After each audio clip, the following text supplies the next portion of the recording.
नमस्कार।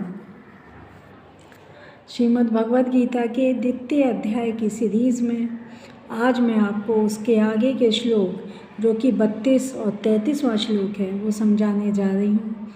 तो आइए देखते हैं श्लोक।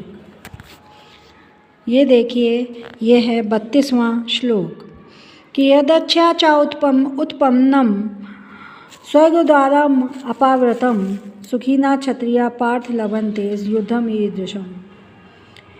कि भगवान श्री कृष्ण अर्जुन से कहते हैं कि हे पार्थ, हे प्रथा पुत्र अर्जुन, जिन क्षत्रियों को युद्धम ईदृशम, इस प्रकार के युद्ध। कैसे युद्ध? जो स्वर्ग द्वारम अपावृतम, स्वर्ग के द्वार को खोलते हैं। इस प्रकार के युद्ध जो स्वर्ग के द्वार को खोलते हैं। अपावृतम माने खोलते हैं। यदच्छा, स्वयं ही उपपन्नम, प्राप्त हो जाते हैं। अगर इस प्रकार के युद्ध जो स्वर्ग के द्वार को खोलते हैं वह यदच्छा, स्वयं ही, अपने आप ही, उपपन्नम, प्राप्त हो जाते हैं, तो हे पार्थ, वे सबसे सुखी क्षत्रिय माने जाते हैं।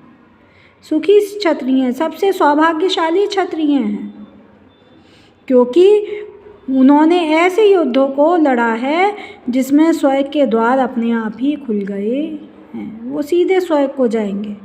अगर वह जीवित रहेंगे तो इस पृथ्वी पर सुखों को भोगेंगे, और अगर वो वीर गति को प्राप्त होते हैं तो सीधे स्वर्ग को जाएंगे। तो इसलिए इस युद्ध के द्वारा तुम्हें सीधे स्वर्ग की प्राप्ति होगी। ऐसे जो युद्ध हैं वो बहुत ही दुर्लभ होते हैं और हर किसी क्षत्रिय को प्राप्त नहीं होते हैं। तो हे प्रथापुत्र अर्जुन, तुम्हें ये अवसर प्राप्त हुआ है, ऐसा सुअवसर तुम्हें ही प्राप्त हुआ है, तो इसलिए तुम कायरता मत दिखाओ, तुम युद्ध ना करने की इच्छा को छोड़ दो, क्योंकि ये तुम्हारा धर्म नहीं है। अब अगले वाले श्लोक को भी देखिए कि आगे क्या कह रहे हैं भगवान श्री कृष्ण कि अथ चेत त्वम इमं धर्मम संग्रामम न करिष्यसि तथा स्वधर्मम कीर्तिम चाहित्वा पापम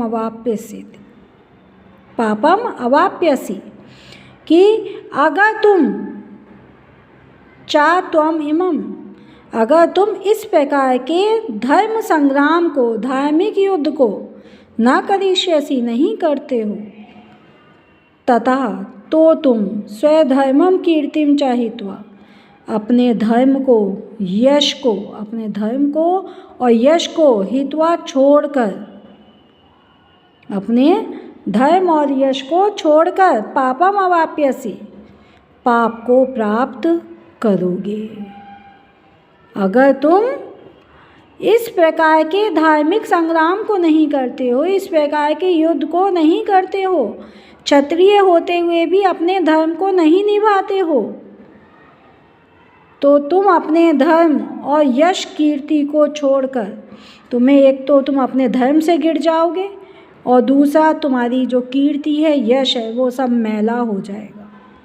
और इस सब को छोड़कर तुम्हें स्वर्ग के द्वार खुले हुए मिल रहे थे, उसकी जगह ये युद्ध ना करने पर तुम पापम अवाप्यसि, पाप को प्राप्त करोगे। तो इसलिए युद्ध ना करना, अपने कर्तव्य की उपेक्षा करना तुम्हारे लिए सही नहीं है। तुम्हें ये युद्ध अवश्य ही करना चाहिए। हरिओम तत्सत। धन्यवाद।